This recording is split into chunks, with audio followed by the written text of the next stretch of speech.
Hello my loyal companions, welcome back to the channel. If you don't keep up with Rogue Company leaks, there is something that has been hinted towards called Weapon Mastery due to come to Rogue Company, and it has now been confirmed by the developers that it will be coming in the mid-season update of Season 3.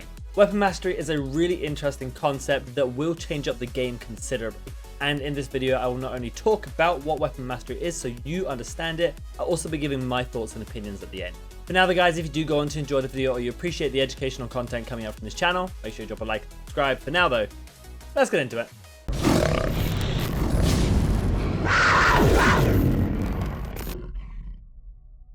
There's been a lot of questions surrounding Weapon Mastery since its leaks and its eventual announcement from Rogue Company, and I'm going to try and answer as many of them here within this video as possible. I'm going to start off with the when, and that is when will this feature be coming into Rogue Company. Just put it off to the preface so you guys know. It should be coming in the mid-season update for Season 3, which timescale-wise puts us around mid-September for the release of this new feature. However, the more burning question is simply, what is Weapon Mastery and what does this mean for the game? Well, Weapon Mastery kind of comes in two parts. The first part is very simple. You play with weapons and complete challenges that those weapons have to gain mastery experience for them. Actually, it's mastery tokens in this case, to level them up and do this Weapon Mastery. It's kind of similar to Rogue Mastery, except instead of just time played on the rogue, it is completed missions with that weapon. And these are things that range from headshots to kills to kill streaks and many things like that.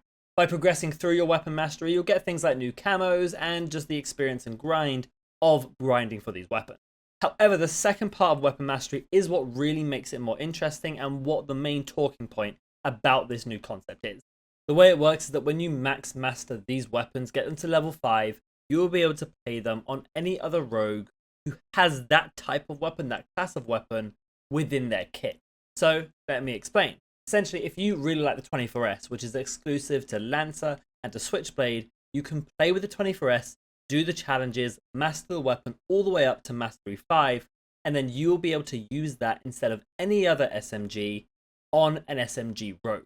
That means when you load up as Ronin, for example, who has the SLC available to her, you can instead use the 24S because you've fully mastered that weapon already, and therefore you can have it across multiple rogues, again, as long as it's within the same class. So ARs can be with ARs, SMGs with SMGs, shotguns with shotguns, and so on.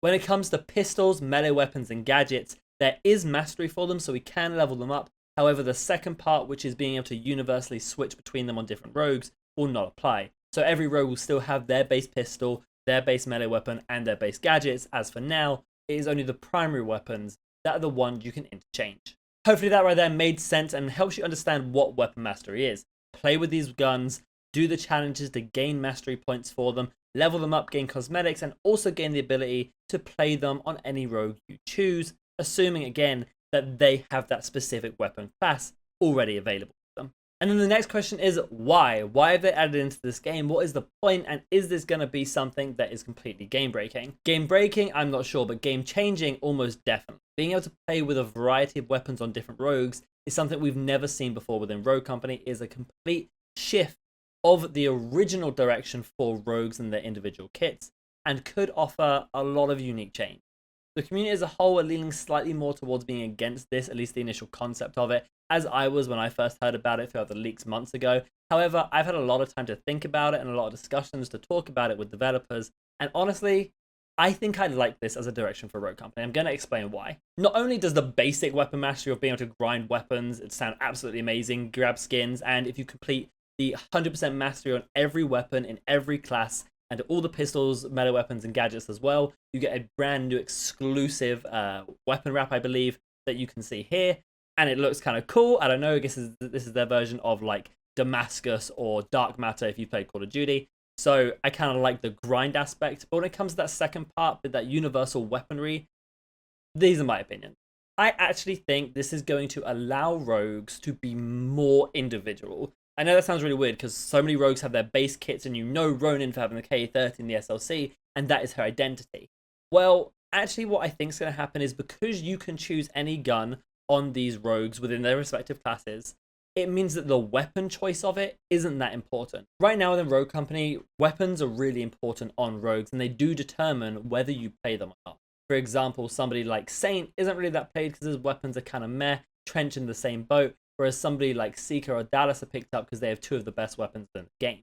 So being able to add weapon mastery to this and allow them to choose from the meta weapons means that you're putting less focus on weapon choice and more focus on abilities and passives, as well as gadgets, perks, and all of that kit.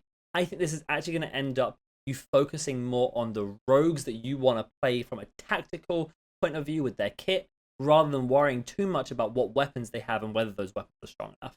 Now, it is a really big change, and I do think it is going to come with an initial bit of backlash from the community until we get used to it. I think maybe from a competitive point of view, in the terms of tournaments and the esports scene, this isn't necessarily the most healthy thing, but from a casual point of view, I think people are going to really enjoy this, and the game is going to build off a casual player base more so than the competitive one. So I think this is actually a good direction for Rogue Company, at least in my opinion. I want to know your thoughts down in the comments, so as long as we're all remaining respectful of each other's opinions, please feel free to type away and talk amongst it. I do believe there will likely be a PTS, a playtest server run, one of these weekends coming up soon to test these things, as well as the new Rogue Runway, who has also been announced now. So we should be able to see some of these things in action on a PTS server fairly soon, and I'll give you more information on that as soon as I know it. Okay then guys, that's going to take us to the end of the video, and if you did enjoy, make sure you leave a like and subscribe to the channel. You can also come follow me on twitch.tv/RADTHARGAMING, see live gameplay commentaries. I'm also on Instagram, TikTok, and have a second channel, More Radthar, all linked in the description below. For now though guys, I hope you have a fantastic day, and as always, remember, be loyal, be brave, be relentless. I'll catch you in the next video.